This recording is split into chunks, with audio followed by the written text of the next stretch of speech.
بسم اللہ الرحمن الرحیم۔ حضرت علی رضی اللہ تعالیٰ عنہ کا فرمان مبارک ہے کہ جب زمین پر 3 کام کیے جاتے ہیں تو زمین کو بہت زیادہ تکلیف ہوتی ہے۔ نمبر 1، بلا وجہ کسی کا قتل کرنے سے جو خون کا پہلا قطرہ زمین پر گرتا ہے تو زمین اس خون کے قطرے پر بہت زیادہ غمزدہ ہوتی ہے۔ نمبر 2، بدکاری کر کے غسل کرنے سے جو غسل کا پانی زمین پر گرتا ہے اس پانی سے زمین کو بہت زیادہ تکلیف ہوتی ہے۔ نمبر 3، صبح سورج کے نکلنے سے پہلے سوتے رہنے والے شخص کو دیکھ کر زمین بہت زیادہ غمزدہ ہوتی ہے۔ سرور کائنات شافی کوثر حضرت محمد صلی اللہ علیہ وآلہ وسلم نے فرمایا، فجر اور اشراق، عصر اور مغرب اور عشاء کے درمیانی وقفے میں سونے سے پرہیز کیا کرو۔ نبی کریم کے اس فرمان میں بہت زیادہ طبی حکمتیں پوشیدہ ہیں۔ آج کے جدید دور میں میڈیکل سائنس نے تحقیق کی ہے کہ فجر اور اشراق کے درمیانی وقفے میں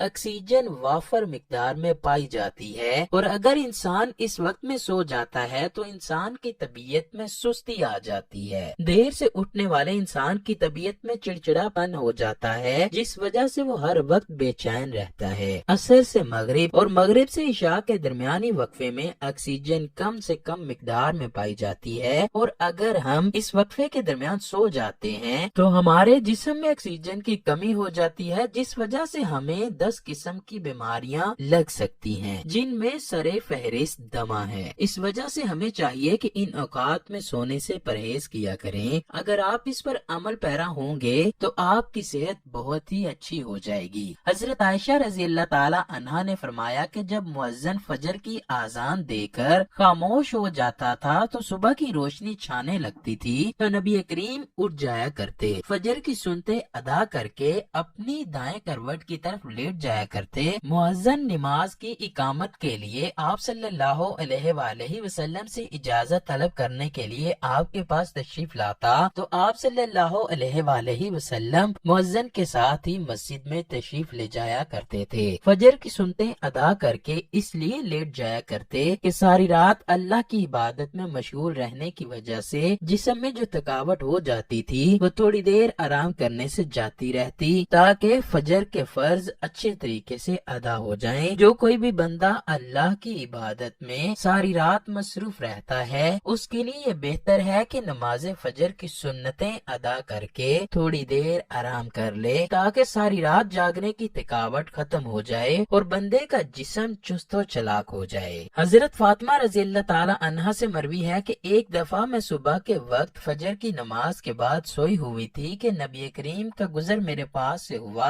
تو حضرت محمد صلی اللہ علیہ وآلہ وسلم نے فرمایا، فاطمہ بیٹا اٹھو، رب کائنات کی طرف سے رزق کی تقسیم میں شامل ہو جاؤ، سست لوگوں کی عادت کو مت اپناؤ۔ رب کائنات فجر کی اذان سے لے کر سورج کے نکلنے تک رزق تقسیم کرتا ہے۔ ہم بے شمار ایسے لوگوں کو دیکھتے ہیں جو رزق کی تنگی کا سامنا کرتے رہتے ہیں۔ اگر ہم ان کا مشاہدہ کریں کہ وہ صبح کب اٹھتے ہیں، وہ سب کا یہی کہنا ہوگا کہ ہم رات کو دیر تک جاگتے ہیں جس وجہ سے صبح صبح ہماری آنکھ نہیں کھلتی، اور جو لوگ صبح کے وقت سوئے ہوتے ہیں اللہ تعالیٰ ان کا رزق تنگ کر دیتا ہے۔ فجر کی اذان سے لے کر سورج کے نکلنے کے درمیانی وقفے میں ایک ایسا وقت ہوتا ہے جس میں اللہ پاک رزق کی تقسیم کرتا ہے، اور اس رزق کے وافر مقدار میں حقدار وہی ہوتے ہیں جو اس وقت جاگ رہے ہوتے ہیں۔ حدیث محمدی صلی اللہ علیہ وآلہ وسلم ہے کہ جو بندہ فجر کے وقت سونے کی عادت کو اپنا لیتا ہے اللہ تعالیٰ اس کی یادداشت کمزور کر دیتا ہے۔ کچھ روایات اس طرح بھی بیان کی گئی ہیں کہ فجر کے وقت سونے والوں کے لیے رزق حلال کے دروازے بند کر دیے جاتے ہیں، اس لیے ماہ رمضان میں کافی لوگ سحری کر کے سو جاتے ہیں جس وجہ سے ان کی نماز فجر چھوٹ جاتی ہے۔ یہ اتنا بڑا نقصان ہے کہ انسان کبھی بھی اس نقصان کو پورا نہیں کر سکتا۔ اگر صبح کے وقت فجر کی نماز کے قضا ہونے کا خطرہ نہ ہو تو پھر کچھ دیر تک سونے میں کوئی حرج نہیں۔ روزہ رکھنے کا بہت زیادہ ثواب ہے، اگر سحری آخری وقت پر کی جائے تو اس کا اجر بھی بہت زیادہ ہے۔ اگر مسلمان سحری